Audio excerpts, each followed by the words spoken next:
Namaskara, welcome to day 5 of Learn Spoken Kannada. Today, let's listen to a simple conversation in Kannada inside a restaurant. Please give the menu. Menu kodi. Give us 2 masala dosa. 2 masala dose kodi. Do you have rava idli? Rava idli ideya?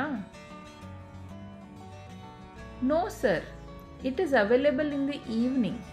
Illa sir, ಸಂಜೆ ಸಿಗುತ್ತದೆ. What is there to drink? Do you have coffee? ಕುಡಿಯಲು ಏನು ಇದೆ? Coffee ಇದೆಯಾ? Yes sir, we have coffee. ಹೌದು sir, coffee ಇದೆ.